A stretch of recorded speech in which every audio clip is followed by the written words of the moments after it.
بچہ بچپن سے جب لڑکپن اور جوانی کی دہلیز پہ آتا ہے نا، تو یہ جو عمر ہوتی ہے، اس عمر میں اس کی سیکھنے کی صلاحیت بنسبت باقی عمر سے زیادہ ہوتی ہے.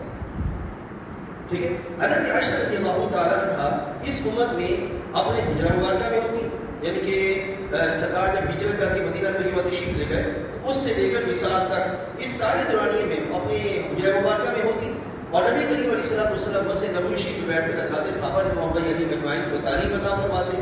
حضرت عائشہ وہ سنتی. اس سارے معاملے کے لحاظ سے نتیجہ کا نکلا کہ حضرت عائشہ کا نبی علیہ السلام کے وصال کے بعد تقریباً کوئی 40 سال کے بعد وصال ہوا.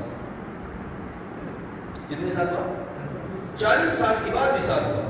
اور یہ 40 سال کے بعد جو وصال ہوا تو اس سارے دورانیے میں حضرات صحابہ رضوان اللہ علیہم اجمعین اپنے مسائل کے حل کے لیے حضرت سیدہ عائشہ رضی اللہ تعالیٰ عنہا کے پاس آ کر ان سے مسائل پوچھا کرتے. اس کا مطلب کیا ہوا؟ بابو کریم علیہ السلام نے ایک عالمہ امت کو عطا کرنی تھی جو کہ مسائل شریعت سے واقف ہے.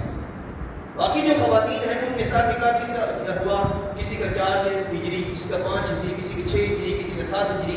حضرت عائشہ رضی اللہ عنہا کا مکہ مکرمہ میں نکاح ہوا اور مدینہ طیبہ میں آتی رخصتی ہو گئی تھی. ابتدا سے لے کر آخر تک سارے مسائل میں حضرت عائشہ رضی اللہ عنہا جاتی. اس کے اعتبار سے سارا کا سارا سلسلہ علم کا اللہ تعالیٰ نے حضرت عائشہ کی صورت میں جناب نبی علیہ السلام کے ذریعے امت کو جو عطا فرمایا. وہاں سمجھا کہ نا اس واسطے سب سے پہلی جو چیز یہ ہے کہ آپ نے سمجھنے کی ایک یہ تو اس کو حکم الہی تھا.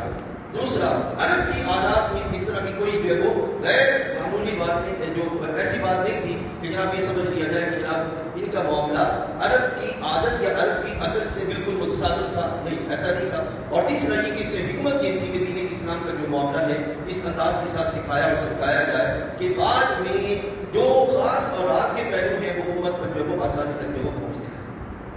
ٹھیک ہو گیا؟ بات کو سمیٹتے ہیں. حضرت عائشہ رضی اللہ تعالیٰ عنہ کی 2 فضیلتیں ایسی ہیں جو اور کسی کو میسر ہے. ایک فضیلت یہ ہے کہ محبوب کریم علیہ السلام حضرت عائشہ کے پاس ہوتے اللہ تعالیٰ وحی پر اپنی وحی نازل کرتا. یہ پاکیزگی ہے حضرت سیدہ بی بی صاحبہ رضی اللہ عنہا کی پہلی چیز. اور دوسری چیز، آج محبوب کریم علیہ السلام جس حجرہ اقدس میں دفن ہے حضرت عائشہ رضی اللہ عنہا، جناب نبی علیہ السلام کی قبر احمد ہے، وہ کون سا مقام ہے؟ حضرت سیدہ عائشہ صدیقہ رضی اللہ عنہا کا. اور حضرت عائشہ جو وہ جنت البقیع میں. ٹھیک ہے، کیونکہ وقت اوپر جا رہا ہے میں بات مجھے وہ سمیٹتا ہوں، وگرنہ آپ کے لحاظ سے اور بھی بہت سارے معاملات ایسے ہیں جن کی بنیاد پر حضرت سیدہ عائشہ رضی اللہ تعالیٰ عنہا پر تان کیا جاتا ہے. تو یہ بات یاد رکھ لیجیے گا، جو کوئی بھی کسی بھی طرح حضرت بی بی صاحبہ رضی اللہ عنہا پہ تان کرے گا سمجھ لے کہ اس کی طبیعت میں کوئی خرابی ہے، عقل میں خرابی ہے، طبیعت میں خرابی ہے، ایمان میں خرابی ہے، یا نسل میں خرابی ہے. وگرنہ ان کی تعارف کو قرآن مجید نے بار بار بیان کیا. ٹھیک ہو گیا؟ اللہ تعالیٰ جل وعلا سب کو کی توفیق عطا فرمائے. اور انشاءاللہ مزید جو ہے وہ پھر کبھی موقع ملا حضرت سیدہ رضی اللہ عنہ کی جو سیرت مبارکہ ہے اس پر جو اعتراضات والے پہلو ہیں ان کو بھی تفصیل آپ کے سامنے رکھوں گا تاکہ ہم جو ہے وہ زمانے کے جو مسائل ہیں ان سے اپنے آپ کو بچا کر اپنے ایمان کی حفاظت کرتے ہوئے اللہ تعالیٰ کی جو ہے وہ مدد کر سکیں.